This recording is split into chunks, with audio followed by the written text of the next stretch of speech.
Cookout Podcast, episode 225. I'm Brando. I'm here with Ryan, and we're going to continue the arc of the good vibes by talking about a Wort, the Raidmother Spellslinger deck. Now hit our theme song!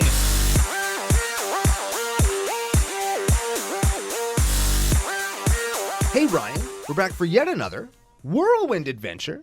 How you doing? Good. What is going down? Whole ton is going down. We have a correction to make, some stories to tell, an exciting deck to do, some cool fan stuff to show off. Oh, yeah. But before we get to any of that, we have to thank our business daddies, FusionGamingOnline.com, your source for all your gaming needs. Very much so. And I just made a big order to Fusion actually to round out sort of the rest of my Avacyn Restored set.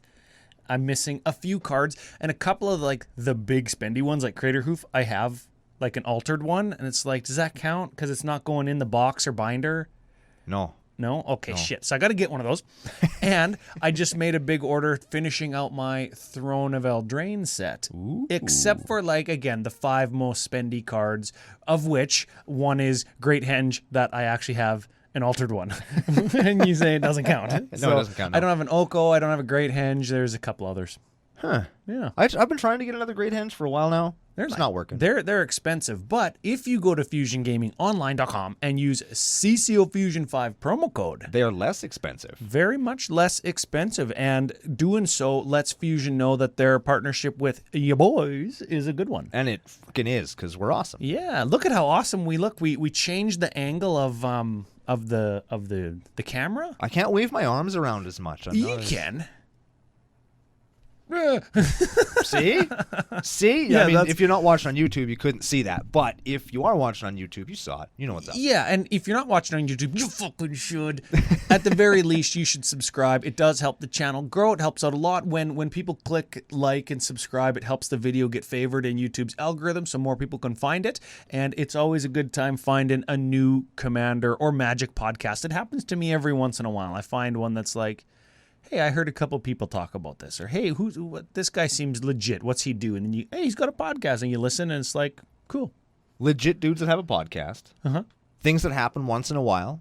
Got people talking. We have a correction to make. Oh, see, like I just little bit of a stretch on that segue, but we got there. I got there, and that's what's important. So a couple of weeks ago, we did the Obeka Brute Chronologist deck. And it turns out when I was building it, I got really, really excited about what I was doing, and I forgot. Oh, and yeah. This is on me that there is a difference between at end of turn and until the end of the next turn. And that's... So when you have a threaten effect with Obeka, you threaten somebody over, that's a until end of turn, not the end of the next turn, which sounds like it's the same thing, but it's not. So when you go to end the turn, the threaten effect goes, okay, turn's over, give that shit back, and then you use Obeka to remove that from the stack. It's a delayed trigger. It will go on the stack at the beginning of the end step. Yeah, and then you create another end step with Obeka, and then that ability just goes on there. As opposed to something that says at the beginning of the next end step, which is it goes on the end, then you end the turn before it happens, and it doesn't go on again. But threaten, ball lightning, haste until end of turn, all that stuff, you can't use Obeka to hang on to the things. You know what? And you know what? When I started seeing all of those comments come in and stuff, I went to the Obeka Scryfall page, and there's a bunch of write-ups or like the rules lawyering at the bottom of the page where it explains kind of some of the common or complex interactions. There is a couple. Read them all, of course, if you're going to play Obeka, know how she works. But I think it's the last rules point talks about end of turn or until the next turn or whatever, and it says specifically what kind of card you can end the turn when that ability goes onto the stack, and it won't trigger again. Yeah. Once you go to end the turn with Obeka. So on one hand, that's my bad. The deck doesn't do exactly what I thought it did or built it to do. But on the other hand, it does do all the things that it actually does, and it's still a fun deck. And that's what counts. Yeah, very much so. So thanks everybody for pointing that out. We figured enough people had done it that we don't want to look like boobs who don't listen to people when we fuck up. Yeah. We could acknowledge that we messed something up, and there it is. Very much so. Look at how much lower I am already. Yeah, his chair totally sucks. It's sinking. That's totally funny. But I look way taller. That makes me happy. Yeah, I'm lounging. I'm relaxing after. And this is the thing, right? You know when you have a rough news week, Oh, yeah. Rough news week. You don't even walk around the corner because some crazy person's calling into the news room and they're just going to pound you when you're going to the bathroom or something, right? Yeah. Whenever there's a strange weather phenomenon, that's my week. So I was thinking about this on the way in. Whenever anything in the weather world hits triple digits, shit's about to go down. We had triple-digit wind speed this week. Yeah. Your sandals melt to the road when it's triple-digit temperatures. Yep. Triple-digit wind speeds rips my shingles off and my siding. And because it was like right around freezing, it decided to fucking snow. So I got drifts in my yard that are like taller, like up to my belly button, which is fine. Like I live in Canada, there's snow. Yeah. But because a lot of that snow melted, now my rink, my driveway, and all in front of my garage and all down my road is literally a skating rink. You fall over just looking at it.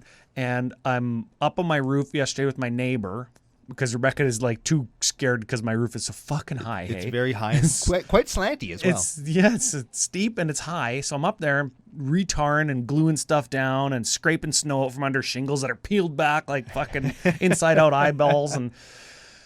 Oh, man. So that was yesterday. I still have a big gaping fucking hole in the side of my house. Like half the size of a truck tailgate where I'm missing about 7 shingles. I got some siding that I popped back in and I cracked it and I got pissed off. Then I go down to the other end of the siding to finish popping it back in like into its little groove. And the wind cracked it. So I was like, fuck. Okay, the whole siding's got to come down, get replaced. Oh man. So that was it. We had 124K wins. 124K wins here down near Regina. That's the other big city in Saskatchewan. They actually made a record for January with 142. Wow. Kilometers an hour winds. That's like 80? Yeah. And like 80 miles an hour? it's faster than that.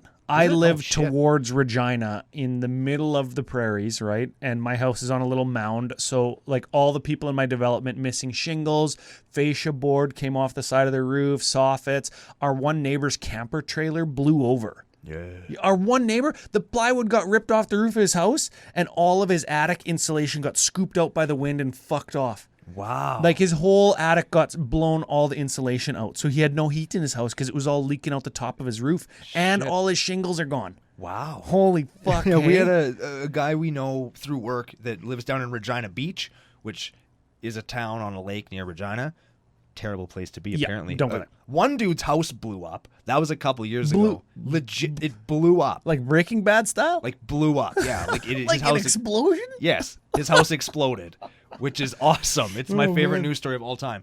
But the roof blew off their house in half in the air, and one of them landed on their vehicles and destroyed the vehicles, and the other half landed in their neighbor's backyard. Oh. So, and they didn't know because they were in the city at the time, not at home, and they got a picture from their neighbors like, hey, guess what of yours is in my backyard? And they're thinking, oh, it's a patio table. Yeah, it's chair. It's our shed. No, it's half the roof. It's the roof of their house. Yeah. Okay, I got one like that too. And this actually happened, and I felt really fucking bad, like really bad. Am I gonna laugh at this? Oh, Am I yeah. gonna feel bad oh for no, laughing 100%. at it? Okay. You're gonna laugh. Okay, you're gonna laugh. So we're driving into town to pick up like 100 tubes of shingle glue from Home Depot and shit, right? Glue and nails and just like saran wrap, anything to keep my house from falling over. We're driving down the road, like my main Haltane Road that I live on. Yeah. And you know how there's that white house for sale, right? Yeah, just pretend. Yeah. No, I know the one. In the middle of the field. Yeah. Just like every other house. Yeah. We're driving up to it, like down the road, and we're like, oh, look at all their siding blew off the side of their house. And we drive around the front of it. Oh, their fucking door blew open. Nobody lives there, hey? Like, I've since learned the house has been foreclosed. The bank owns it. Nobody lives there. Sure. And it's on farmland. We suspect that some farmer's just going to buy the quarter section, and it's on bulldoze the house down. Sure. Fine. The drifts in the driveway, I'm like, fuck, Rebecca, we have to stop. Like, what if that's somebody's house, right? I didn't know it was foreclosed. So we drive into the driveway, and the drifts are like up to the windows of our car. So I like climb these drifts. They're hard as rock because the wind packs snow hard for anybody who doesn't have snow. Fuck you. I'm running down the road. My hat's blowing off. And I get there, and I look in this house, and the door blew open last night when it snowed. Yeah. And the snow just fucking got pounded into this house. Like the snow is outside in the atmosphere. But when you push air through an opening, that air speeds up because you're limiting the amount of space it can travel through. It's like a fucking water pump or a hose when you put your thumb on the end. Yeah. So there is snow plastered to the back wall of the house.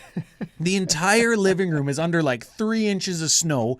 And I'm like, oh no, this house is covered. When the door opened, there must have been like some ice buildup or something because the door didn't seal very good, it looked like. It ripped a baseboard off, all the drywall around like the bottom of the door, all soaked. And so I walk in and they got a laminate floor and it's a fucking skating rink. I fall down. I'm in the floor of this house. It's like a murder scene in there because it's completely empty. Yeah. There's like nothing that I can like barricade the door shut with and go out the patio door at the back. There's like a fridge, a stove, and a microwave. That's it. And I'm skating around in this house. I'm kicking fucking ice off the door. And I'm scraping it. And like, I don't want to close the door because you pack all the snow into like where the door jams. Yeah. Then it's ice and you can't close it. So what do? You brush it off. No, I did exactly what I fucking didn't want to do. And I just slammed the door as hard as I could. And I ended up like jamming the door into the ice enough that it stayed shut. And I can't slam it from the outside because they've got like one of those realtor lock boxes on it. Of course. Right? So like I get it to where I can close it and I take that big ass lock and I just crank it sideways like to create like a little bit of a handle. And I'm like, okay, I hope I don't bust the doorknob off. And I fucking slammed that sucker shut so hard. And then I was like, oh, Godspeed, house. I just shut the door and you've got 3 inches of snow on your living room floor. And your furnace has been on since last night. I could smell it because it didn't shut off ever. So that was my week. Rip that house. Yeah, very much so. Yeah. But hey, you know what? On the plus side, look at this. This was also our week. Yeah. Patreon supporter, friend of the show, Skylar Funk Boorman. The funky funk, Skylar Funk? Sky Funk, yeah. Sky Funk. Sounds like a fart. Yeah, we gave him a funny nickname, but we got this from him. He makes hot sauce. A sweet potato hot sauce. We're going to try it. And I'm going to get a link from him if he's got a website or something. We're going to put the link to it in the show notes. And there is a link, and it was on the really... He actually wrote us a great little note with it and stuff, and I forgot to bring it. I was going to read it on the thing, but I forgot it. That's my bad again. It came to the radio station, and then there was another guy at the radio station named Ryan. Yeah, the vice president of the radio station is also named Ryan. He's also the guy that I'm trying to convince to let me on the air on Rock 102. And so they gave it to him. It's like Ryan and Brando. And it's Brando with 4 exclamation points, too. Like, how I spell it on the internet. So get this. The boss of the whole radio gets this thing addressed to him and Brando. What does it say when you open it? And he opens it up. It's like, blah, blah, blah. Hot plate bullshit. What's up, assholes?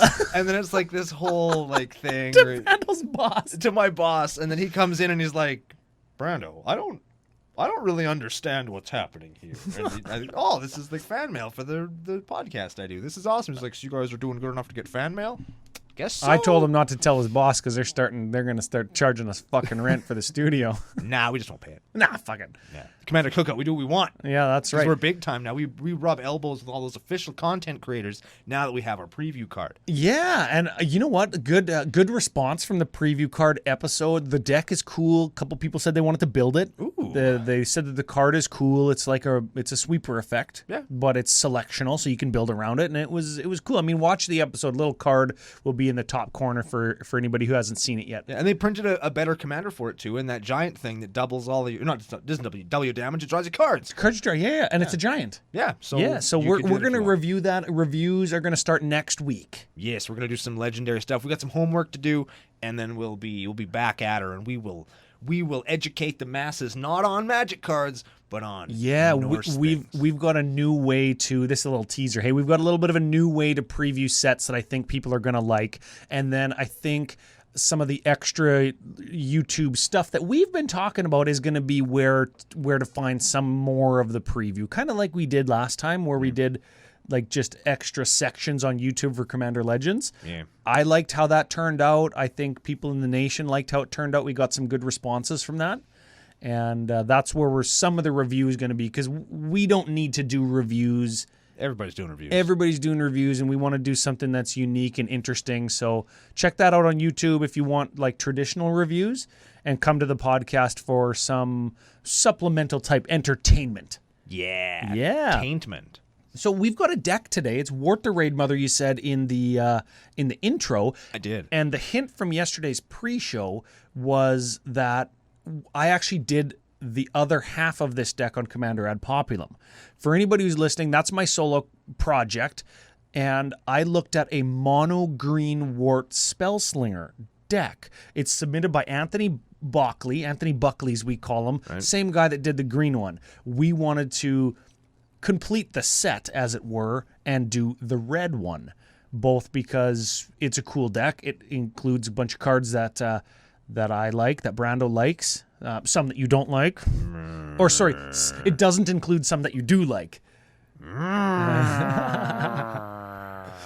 And we're going to do it. Should we read Wort the Raidmother first? You know what? We forgot one thing. What's that? Well, it's the thing we always forget.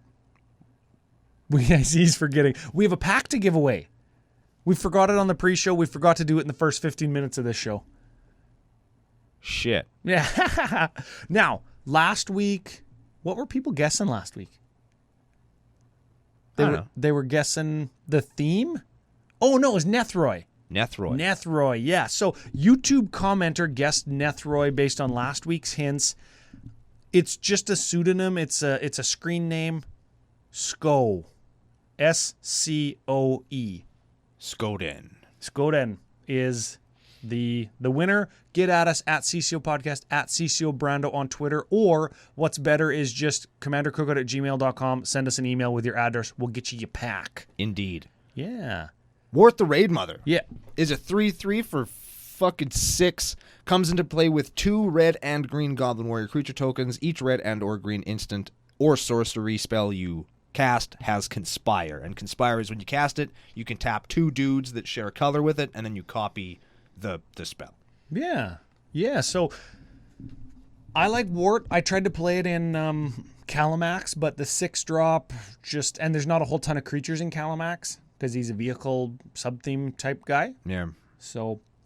Anthony Buckley, thanks for sending it in. It came from the preferred decklist channel on our Discord, which is a benefit of becoming a patron, of which we have to do a shout out and thank you as well. Oh yeah. I got all caught up talking about fucking my winter blues. But we've got a new patron, friend of the show. We've done a deck by him before. This is Christopher Calver. Like Christopher Calv, like calve, like your leg? Yes, like has huge calves. So like Christopher never skips leg day calves. Yes. I like that. Christopher Calves, he's got like just like, you know how Popeye's got big forearms? Yeah, and like little itty bitty elbows. That's what Christopher Calver's calves look like. Just teeny weeny little thighs, and he's great big. He looks like a bong. His legs look like. Yes. I couldn't think of anything else that was shaped like that. Yes, 100%. Christopher Bong has huge calves. Welcome, and F you. Don't know why you want nicknames, but here we are. I don't know why anybody wants these at all. Should we do a deck, Ryan? Let's do a deck right now.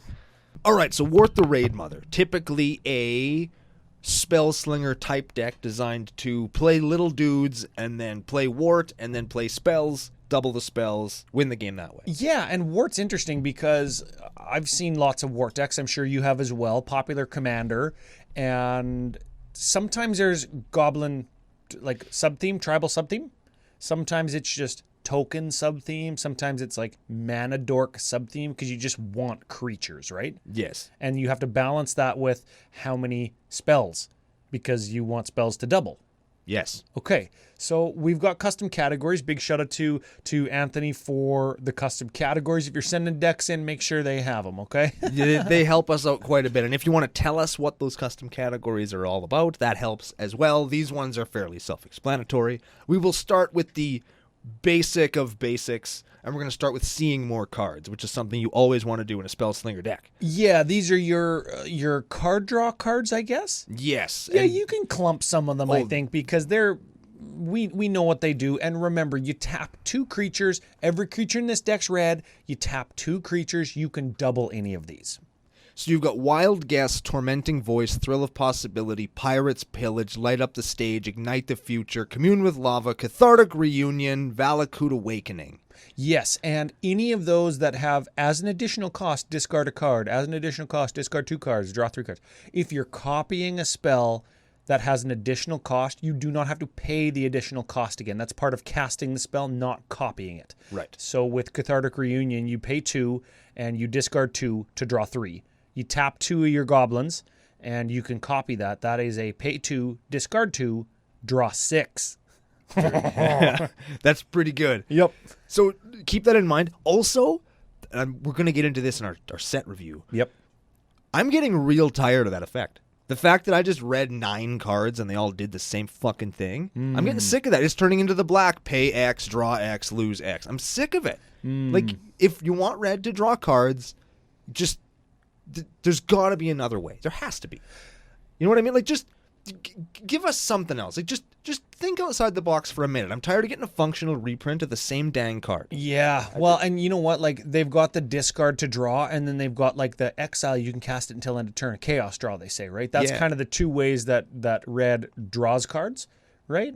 So it's a balancing act, just like everything else, where it's like, how many times can they go back to that well before we're like, okay? How many times do you say red 1, red 2, discard 1, draw 2? How many? Like, I just get tired. It's the same as like green 3, search for some combination of 2 lands, right? Or black 2, draw 2, discard 2, scry 2. If you're gonna do it, just reprint something.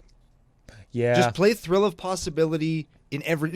Just do that. It's a generic name. Just do it. They actually did. I think Thrill of Possibility was in Throne of Eldraine and in Theros. As it should be. Just do it like that. Because then we don't have 10 cards that do the same thing, and then you end up, and this isn't a burn on the deck. Nah. We have a section of cards with 10 cards that do the same thing. Yeah. Part of the building of EDH is you only have one of a particular thing. If you have a bunch of functional reprints, it's kind of... Yeah. Well, and you know what? And I'm not arguing, but I'm devil's advocating, so we can kind of see another angle. We're playing what is maybe a little bit of a janky deck. We're limiting ourselves to 1 color when we have access to 2. Why not stuff it full of card draw spells so we can make sure that we can do what the deck does every time? Or if people make sure that we're playing Magic every game, right? If people give you a tool, you're going to use it. But they keep giving us the tool, and I think that's the... Yeah, I already got 3 pairs of needle nose pliers. Give me something else. Exactly. We do have something else that you jumped over. We do. We Give have her a read. We have a Jaya Ballard. That's a 5 loyalty planeswalker for triple red and 2 +1. Add 3 red to your mana pool. You can use those only to cast instants and sorceries.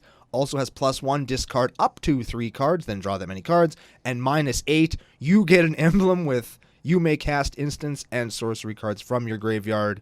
It gives them all flashback. Yes, I think that we would want to just always plus her, right? And then try and get the emblem. You can only plus her. She has no minus. Oh yeah, sorry. What I meant was we would always want to get the +1 that gives us red mana, and then we want to ultimate her. Yes, so unless you have a mitt full of land. That's what I use her for in Norrin. Yep. And I think she's underappreciated.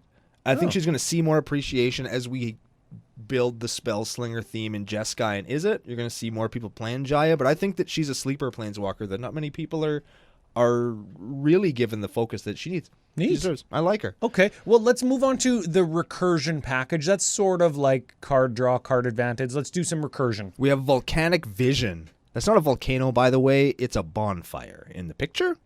It is a... Give it a read. It's a sorcery for red 5. Return target instant or sorcery card from your graveyard to your hand. Volcanic Vision deals damage equal to that card's converted mana cost to each creature your opponents control. Then you exile Volcanic Vision. That's fine. That's like... Remember, we can double it. So if it's going to cast... Or if it's going to cost 7, let's get 2 of them. Sure. I mean, I think that it's one of the highest costed things in the deck you're going to get back, which is unfortunate, but also it's that balancing act, right? If you play too many obliterates in your deck, you're going to run into a problem. How about Shreds of Sanity? Oh, I like this one. I play this one in Zada. This is a poor man's red, only for 2 cards, Yawgmoth's Will. Lots of qualifiers. That makes it 25 cents instead of $125. Nice. This is red 2, sorcery. Return up to 1 target instant and 1 target sorcery from your graveyard to your hand, then exile Shreds of Sanity. And discard a card. Oh yeah, I don't care about that card. Or that part. I always forget that part. It's a good card, though. How about Mizzix's Mastery? Ooh, baby. This is a sorcery for 4, red 3. Exile target card that's an instant or sorcery from your graveyard. For each card exiled this way, copy it, and you may cast the copy without paying its mana cost. That's a weird way to word that. Why? Because it has overload. For red 5, you exile each instant and sorcery from your graveyard, and then you cast them all for free. Ooh. I like that you cast them. Yes. That is important to note. And the last, you can copy them. If it was just put a copy of them onto the stack, you couldn't copy them with. And you can't copy stuff unless it's being cast, except for in the case of Icecrown Scepter. I get it, but. Yeah, you cast all those. That's awesome. It's a good one. Finale of Promise. This one you wouldn't want to cast because X would be 0. But this is red X sorcery. You may cast up to 1 target instant or sorcery. And? Yeah, it's and. Instant and sorcery. And or sorcery. You can get one, the other, or both. You're going to pay 12 for something, Ryan. You're going to get fucking both. Yeah, okay. You may cast up to 1 target instant card and or up to 1 target sorcery card from your graveyard, each with converted mana cost X or less without paying their mana cost. Ooh, okay. If the card... You exile it if it would be put into your graveyard, and if X is 10 or more, you copy each of those spells twice. Yes. Yeah. I was like, why is there so many words on this card? Well, because they say you got to exile it, of course, because that's what happens when you cast shit out of your graveyard, usually. And then you copy them both twice.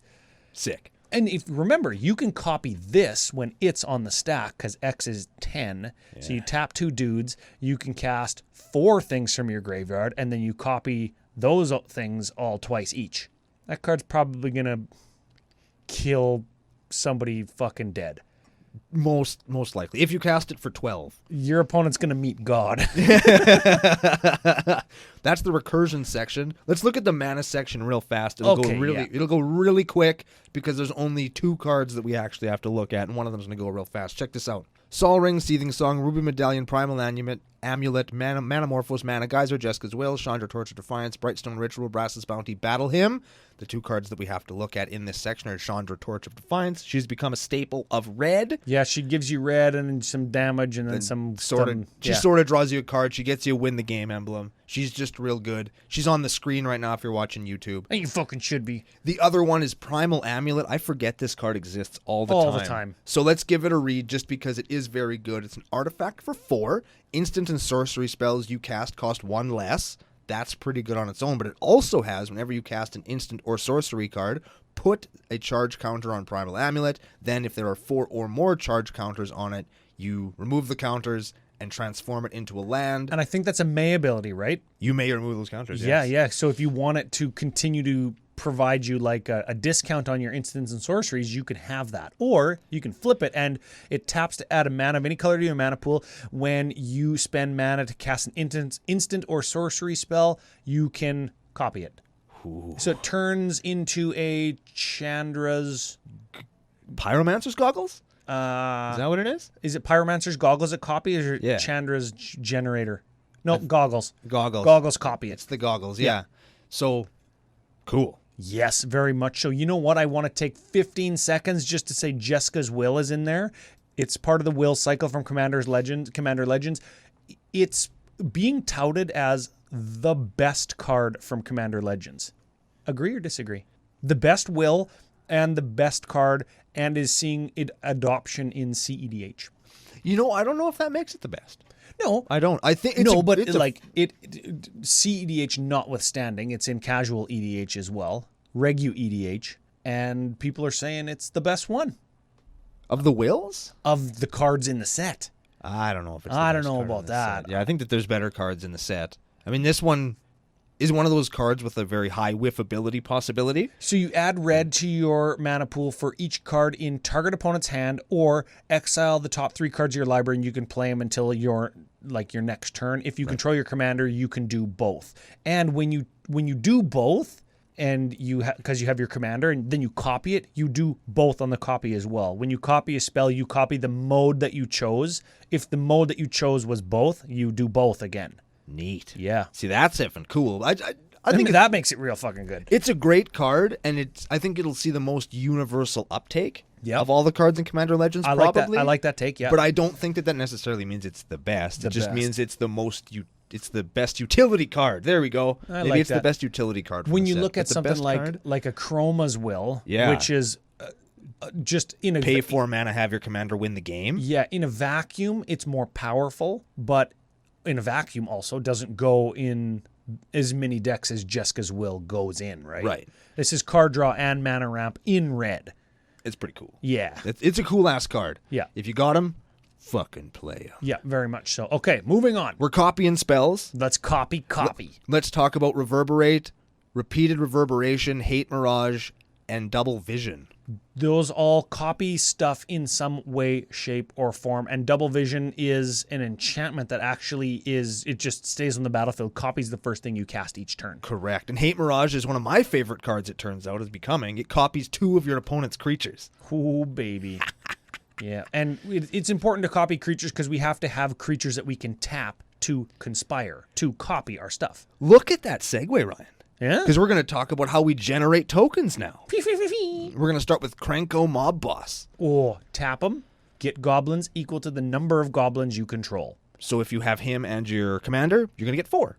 Then 8, then 16, then 32. Yes. And 4 because Wort gives you 2, and then Wort and Krenko are 2 themselves. Correct. And of course, you're going to get those 4, maybe, and then he's going to eat a removal spell right now. Because that's how Krenko works. Yeah, and then we've got Krenko's Command, Dragon Fodder, and Hordling Outburst. Those all give you two goblins for 2 or 3 goblins for 3. We have a Hostility. I like this one. Oh, yeah. If a spell you control would deal damage and you prevent that damage and you get 3 ones instead. 3 ones with haste. Great, so they can attack, but if we're going to cast like a huge burn spell, we might just copy it with those guys instead, right? Well, yeah, but it triples the damage. I suppose. Yeah, like if you Earthquake for 10... You prevent all that 10. Yeah, to 3 other players, and you get 33 ones. So now you have 90. And you've already 10'd all your opponents and killed all their blockers. Fuck yeah. So they're fucking dead now. Hostility is a great card.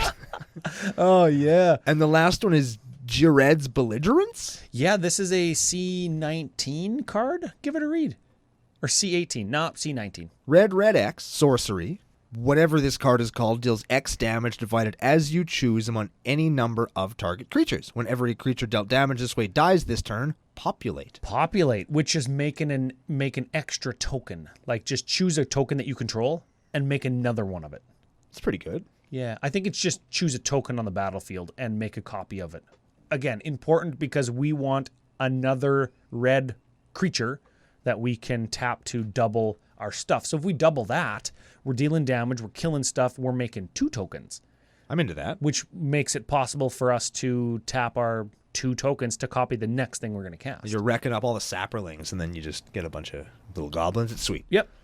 So we're casting things. Yep. What happens when we cast things? Maybe we can get some bonuses just for casting stuff. Yeah, and this is actually very important category for what I just outlined with that Gired's Belligerence, where we're making things to help us do the next thing we want to do. Let's start with Young Money. Young Money. Whenever you cast an instant or sorcery, you put a 1/1 red elemental creature token onto the battlefield. Sick. I just built this guy, and the deck is fairly similar to this one. Krark the Thumbless. Yes. Whenever you cast an instant or sorcery, you flip a coin. If you lose the flip, you return it to your hand. If you win the flip, you get to double it, right? What's cool is with Krark and Wort, you cast the card, you tap your 2 dudes to copy it, you lose the flip, it goes back to your hand, the copy will still resolve. If you win the flip, you actually get 3 of that spell because you get your original, the copy, and then the Wort Conspire copy. So good. So if you have Wort and Krark and the card goes back to your hand, it's almost like drawing a card. You're breaking the rule of EDH, drawing the card that you just cast. Super good. Giving you multiple copies of the same card. I played 4 lightning bolts in the same turn. Oh, we may or may not be playing lightning bolt in this deck. This deck isn't going to have 1,000-year storm at the time, though. Ooh, that was pretty good. Gutter Snipe. Gutter Snipe.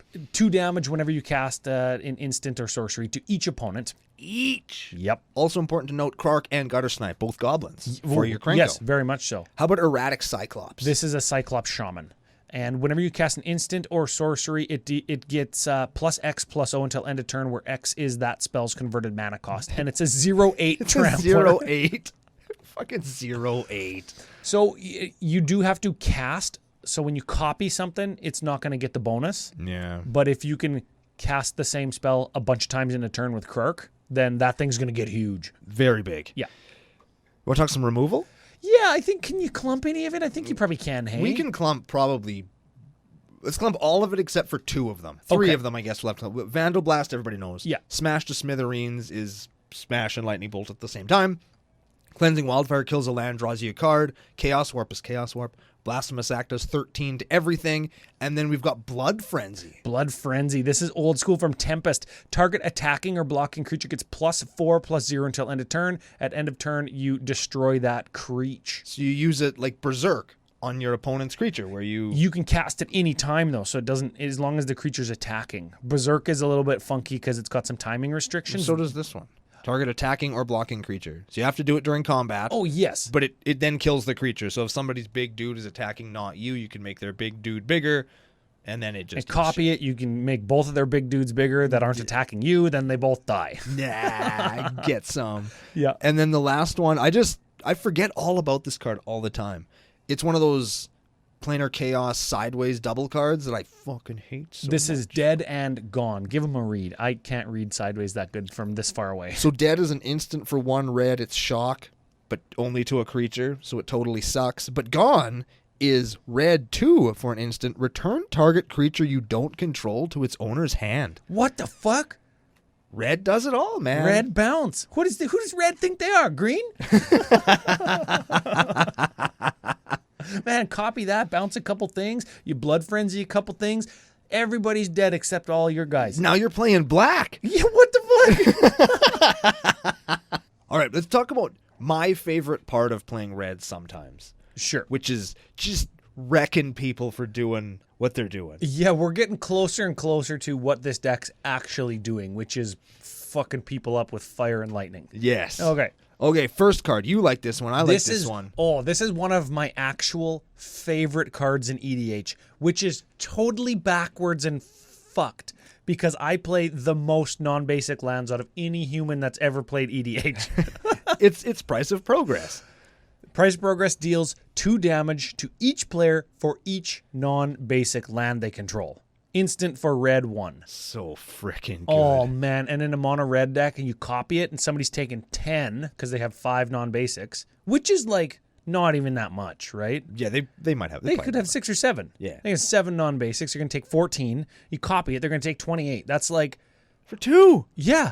It's like, oh, I'm at 28 life. It's like mid-game. I'm fine. This is going to go on for another hour. I'm going to go grab a beer and go piss.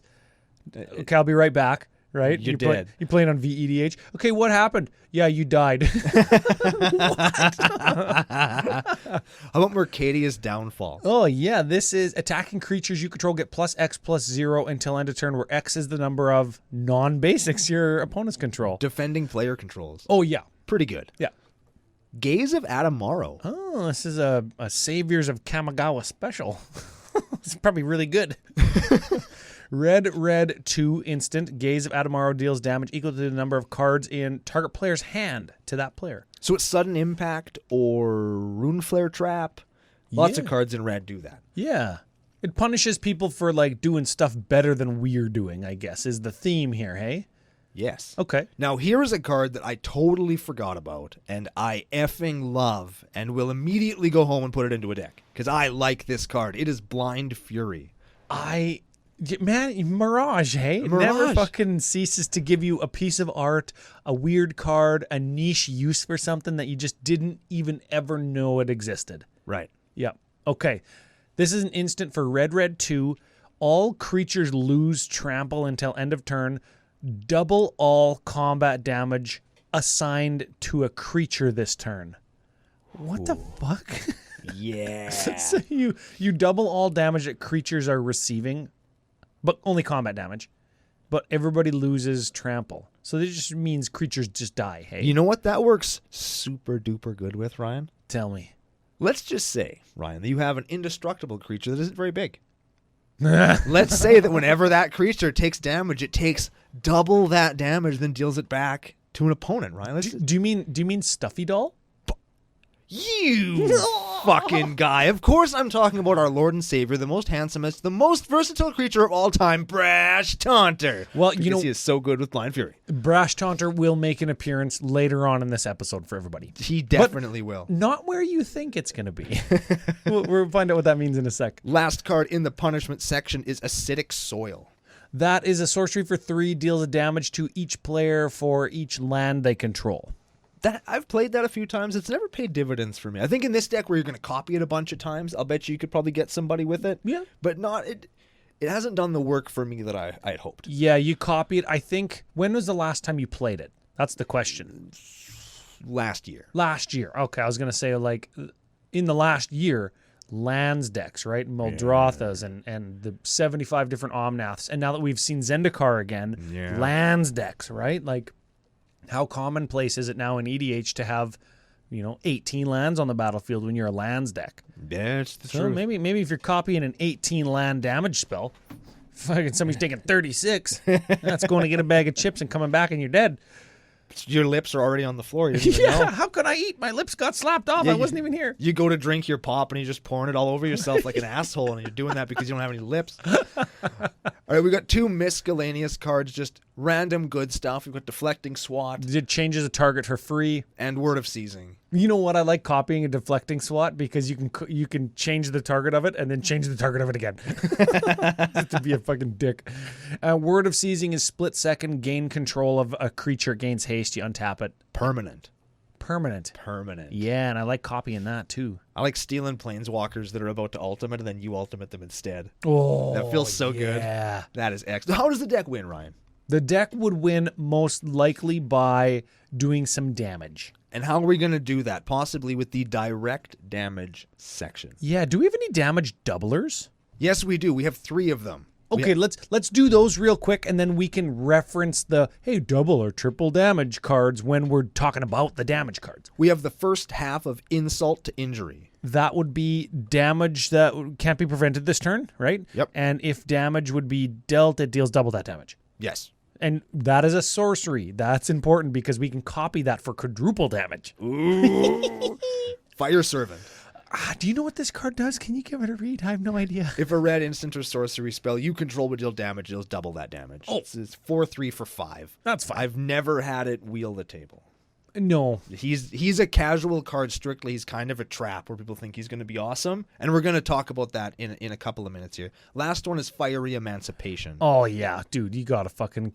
This is triple damage. Tripled, and only for sources you control. Fuck everybody else's damage. Ours is better. Yes, ours is the best damage. That costs red 3 for an enchantment. That's discriminating amounts of damage. That is so good.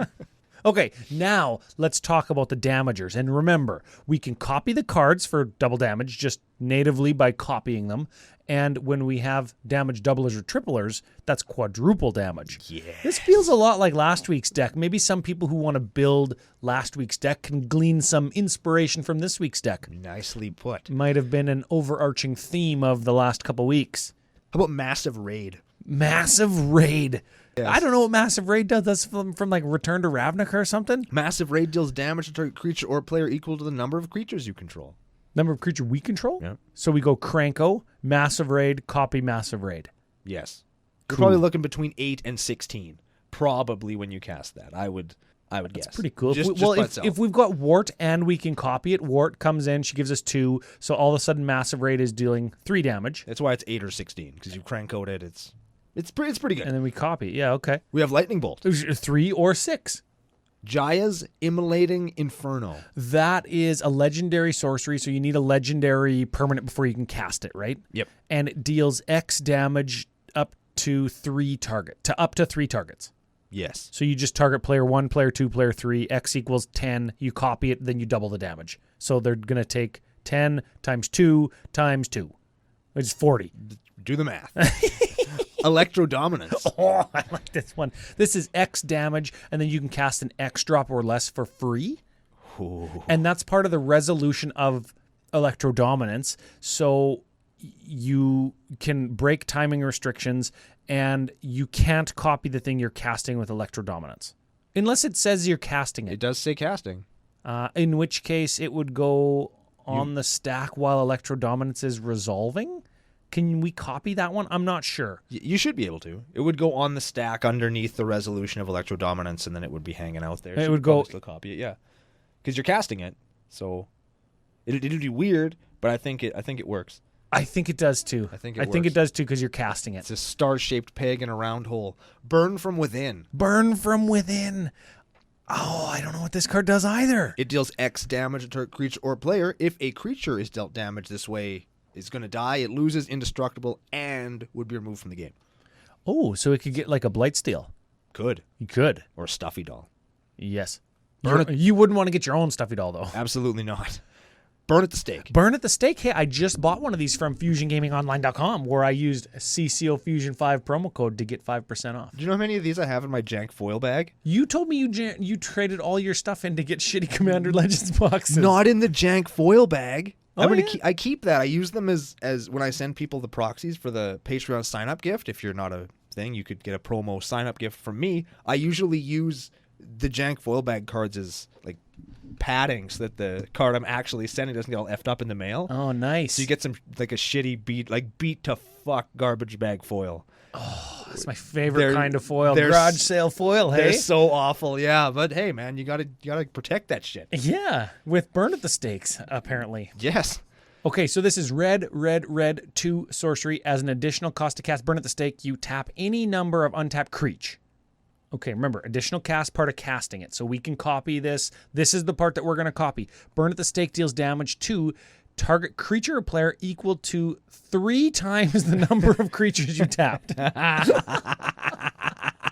So essentially, 3 times the number of creatures becomes 6 times the number of creatures. Mm-hmm. And then 12 times the number of creatures if we have a damage doubler. Yes. It's very good. And the last one is Bane Fire. Bane Fire, X damage to any target, and if X is 5 or greater, it can't be countered or prevented. Cool. Oh, yeah. That's just going to kill somebody, and there's nothing they can do about it. Feels good. I've definitely killed people with Bane Fire before, and it feels just great. Yeah. Cool name, too, hey? Bane Fire. And, like, the lady's doing a Hadouken, but her hands are turning into a dragon. It's pretty sick. That's everything about that card is just freaking cool, man. Gooder. Is that the whole deck? That's the whole deck. Did we get it? That's the entire deck. Okay, well, we've got some strengths and weaknesses. We've got a little bit of a budget section where we want to adjust or address the affordability of this deck because newsflash, like you could build this one. Oh, absolutely. You could build this stuff out of the stuff that you have at your house. You probably even have most of the expensive things. I think the only really expensive card in here really is Fiery Emancipation. Well, you know what? Let's move to the budget section right now then, because there's a couple that are a little bit spendy, and I'm going to ask you, being our resident red player, burn, copy, double damage. You've built decks like this a whole bunch of times, right? I have. Okay. The budget of the deck, $220, which is already like... not bad if you've got some like commander staples in a long box. You know what I mean? That's what your commander deck probably is worth. Okay. Valakut the Molten Pinnacle, $25.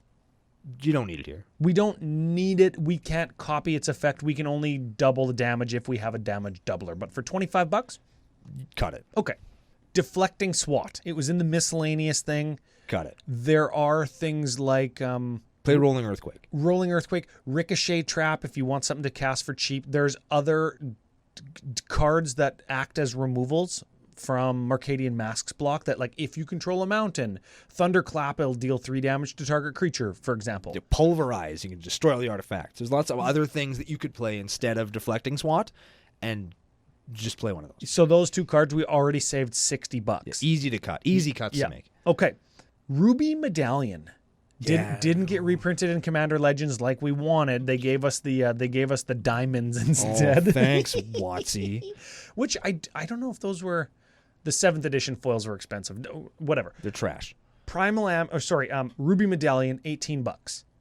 Do we need it? Could this be a Helm of Awakening? Could it be a Mana Rock? Maybe Pyromancer's Goggles? It could be a Pyromancer's Goggles, but I think that this one I would aim to keep just because decks like this thrive on being able to play more than one thing every turn, and if you have a rock that just reduces the cost of everything across board, I think that this is a card that if you got one, you should play one, but if you don't have one, you could definitely play, like you say, Pyromancer's Goggles or you know what, you could even do like a Mind Stone or a Commander Sphere where you could draw a card off them if you didn't need the mana, right? Like you just draw land each turn for the first 8 turns of the game, and you're like, fine. You get a Chandra that gives you, or a Jaya Ballard that's going to give you some extra mana. You'll be fine, right? Yeah.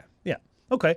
So we've saved another $18 there if we cut that one. We've got Vandal Blast is $8.50. We've got Jessica's Will is $11. Primal Amulet's $10. Those are all like really good cards, though. Those are all fabulous cards in the deck and still fairly easy to get. I think Primal Amulet might be probably in short supply, maybe just because it was from a set that I don't think was super popular or opened a whole ton, but you can get a Jessica's Will. Your store has a Jessica's Will. It does.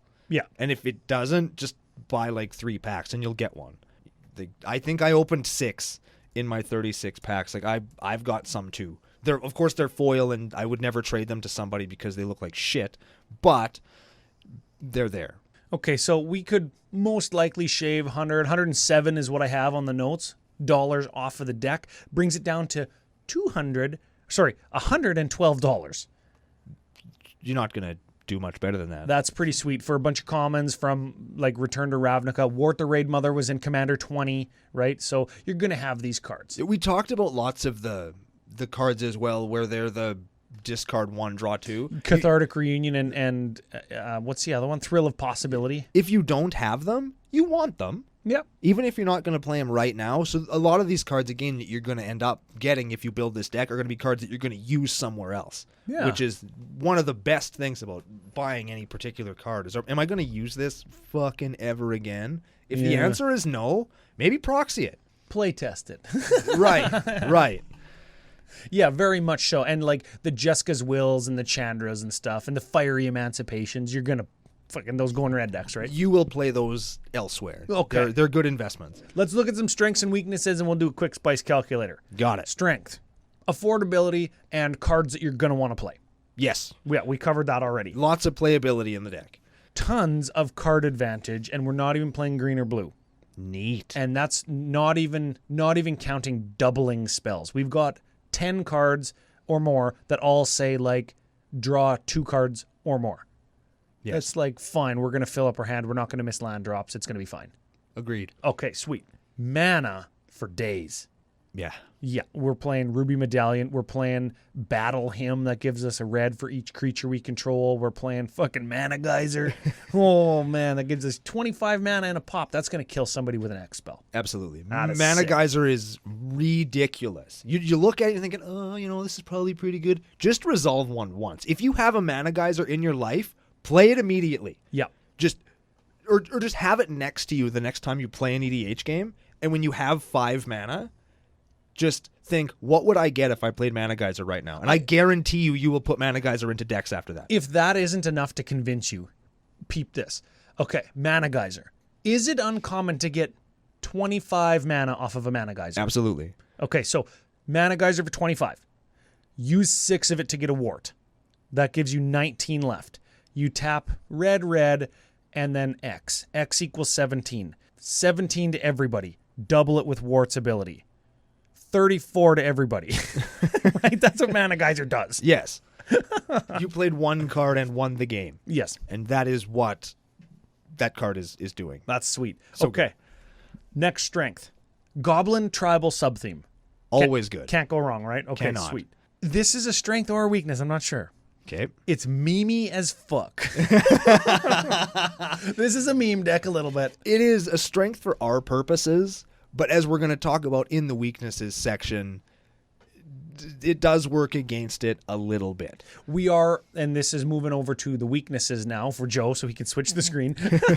We are limiting ourselves by not using green. Yeah. And that is why I wanted to feature the red half of this deck, because on Commander Ad Populum I did the green half and it won with, your Squall Lines, Hurricanes, Squallmonger, and instead of doubling damage or tripling it with Fire Emancipation, it like doubled the mana production with like Nissa, Voice of Zendikar or whatever, and other mana doublers, right? And token doublers. So like if you had mana doubler, damage doubler, and spell doubler, all of a sudden you're quintuple and septuple, octuple casting, doubling, and doing huge amounts of damage. X equals 2, all of a sudden equals X equals 32. Yeah. Right? Yeah. And when you're cutting it in half, now it's in half, and your X equals 2 equals like 8. Which is still really good. Yeah. But it's not 32. Yeah. 32, for all you mathematicians out there, is bigger than 8. Mostly. Mm-hmm. Yes. In the grand scope of numbers, it's not that far away from 8. But but in a game of Commander, that matters. Yeah, it's a large difference. So again, check it out. Links to all of our supplemental content are in the show notes of everything we do, so you can see everything else we got going on, including the green version of this deck. Now, final weakness. Mr. fucking Anthony Buckley's. Yeah. Mother ass. You fucking guy. You had a goblin sub-theme. And there's no Brash Taunter. What in the hell? Honestly. Brash Taunter with triple damage and an earthquake is pretty good. And we already cut the deflecting SWAT for rolling earthquake. Just put Taunter in there. Hell, cut Ruby Medallion. Put Brash Taunter in. There it is. There you go. There it is. The deck is way more effective and more handsome. I'm going to hit you with one more weakness that I found in this deck. Just because I did recently build a Krark the Thumbless deck that plays almost exactly like this one. And what I really liked about that deck was it let me play Krark super early, and I'm immediately doing the thing that my deck wants to do, which is double spells and all that stuff, right? Yeah. With Wort, the deck kind of does the thing that an Angry Omnath deck does, where it tries to power out this great big threat, and then it uses the cards that it powered out the thing with to then power what the threat is doing. You're ramping into lands to play Omnath, and you're ramping into land to get 5/5s to use with Omnath. Yeah. With Wort, you're expending your resources to get to 6 to play Wort, and you haven't necessarily replenished those cards yet. And by the time you play Wort, unless you've gotten real lucky with your draws, you might only have 1 or 2 cards left in hand, and you've used all your ramp to get to an early game Wort. So the deck is low to the ground, but it's really top heavy. Yeah. So you have to have that turn that everybody is going to see coming, where you got to... It's like an apple on toothpicks. You got to go from low to the ground, burn, rampity ramp, to being the great big giant X spell deck. And everybody knows you're going to do that as soon as you play Wort. Yeah. And if you play that turn 3 Wort off the back of a bunch of your ramp spells,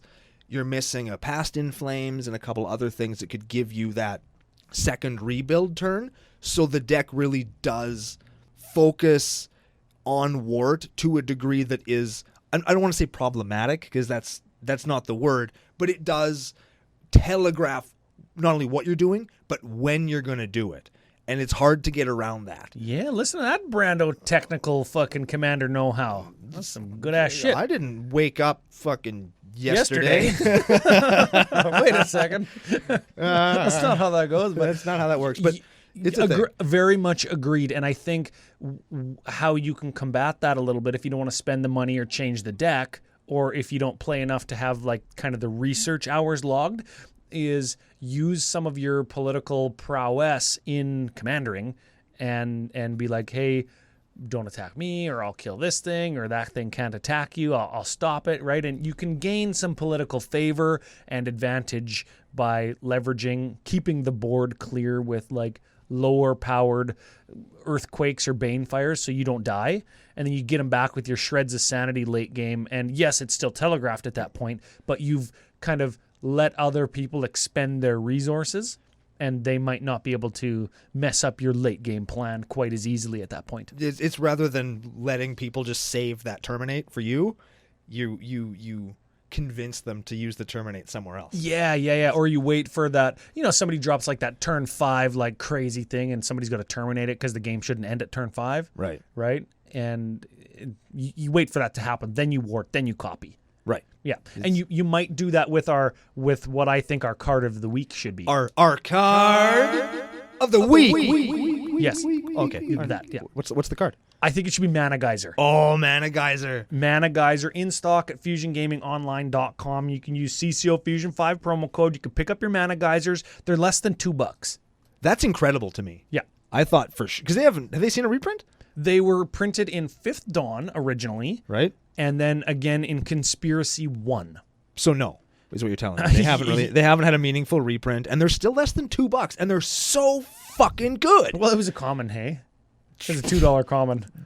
And Ristic Study's a common. Foils, not so much $2. Yeah, that's a thing. Yeah, very much. So it's just old cards, right? Availability issues and being good in Commander doesn't necessarily help the price. Yes.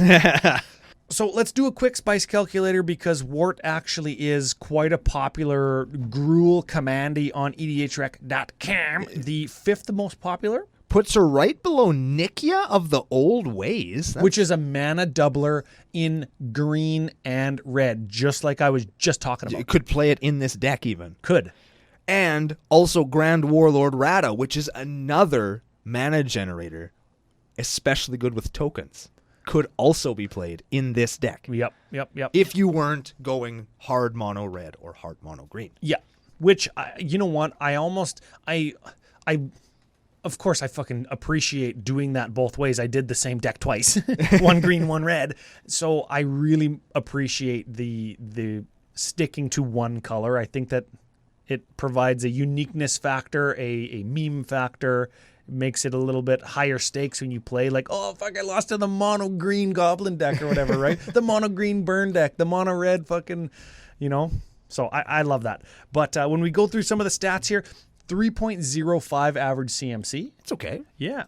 846 lists on EDHREC.com. Solid number. Yep. No tutors, which is... Not even the one that we allow, because he's still going to get dinged for it. Yeah, and you know what? I just appreciate it. You don't need them. You got all the card draw and all the mana ramp, and you're not even playing fucking any of the draw or ramp colors. And the only tutor you really have access to is fucking Gamble, and I hate that card. Yeah. In most cases, I don't like Gamble. You could probably play Goblin Matron, but we don't really need it. You can't even find a Brash Taunter with it. What's the point? Yeah, you can find Krenko, though. It's pretty good. It's fine. Yeah, looking at the stock page for Wort on EDHREC.com, there is a ton of cards that could go into this deck that are like more damage spells, more double your stuff spells, more goblin stuff. So if you wanted to tweak and adjust for budget reasons or what you have reasons. And Empty the Warrens would be really good. Empty the Warrens, yes. Yeah. Stuff like that. You punch it all into the spice calculator, 28 cards different than the stock page. Solid. It is, yeah, you get a lot of like the red card draw matching up. Right. There you have 10 cards right away that just stop it. And that's tricky. It does allow the deck to do what it does, but it does make it the same as other decks that are also red. Yeah. So you punch it all into the spice calculator, it gets a 45. That's pretty good. It's okay. It doesn't pass the 50 test. We do have some hot sauce right here in the studio with us today. So if we could sprinkle this directly onto our computers and the soundboard that's like from 1982, we could definitely give this deck an honorary spice for sticking to mono red, Gruul, burn, goblins, damage doubling. And once they put Brash Taunter in, it'll be fine. Oh yeah. It goes up to like a 80 spicy. There we go. Yeah. That is some spicy ass shit. Agreed. So what do you think of the deck? Good deck. Final thought of the day. Big thanks to Anthony Buckley's. Big thanks to Anthony Buckhole. Oh, I like that. Anthony Buckhole. That might be a new nickname on the Discord. God, I don't get those very often. No, but today I got one. This is a really cool deck. It's very similar to one that I just built, which made me very happy. It gave me some good ideas. Reminded me of some cool old cards in Blind Fury that I haven't played in a long time. Yeah. And it's a really great example of what is a lacking archetype overall in EDH, which is the burn deck. You don't see very many burn decks, and here is one that is both functional and fun to play, and a little memey with a ton of room to grow, because if you decide to build it, if you don't like this or that, you can just fucking cut it for something green. And there's nothing wrong with that. Doubling a Decimate feels pretty good. Oh, yeah. You still got to have all the targets. True. But you probably will. You probably will. We're playing EDH. There's lots of things that you can target with stuff. Past that, overall, just a really fun deck to play. Not too strong, not too weak, but just right. And just the sort of deck that we like to do here on Commander Cookout. Big thanks to our corporate overlords and business daddies, FusionGamingOnline.com. They are your source for all your gaming needs. And if you're going to go there to fulfill those gaming needs, you can use special promo code CCOFusion5 to get 5% off your entire order and let them know that hanging out in the nation is the place to be. You already know that. Let them know it too. If you'd like to see the other half of this deck, check out CADPop, link down below. It will have the green version of the deck. You can see what Ryan's up to over there. Check out Brando Does Stuff right here on YouTube. If you are indeed watching it on YouTube, you can see me get wrecked by packs so that you don't have to. And we are going to be back next week with a very, very, very special episode of Commander Cookout Podcast. Hit our theme song!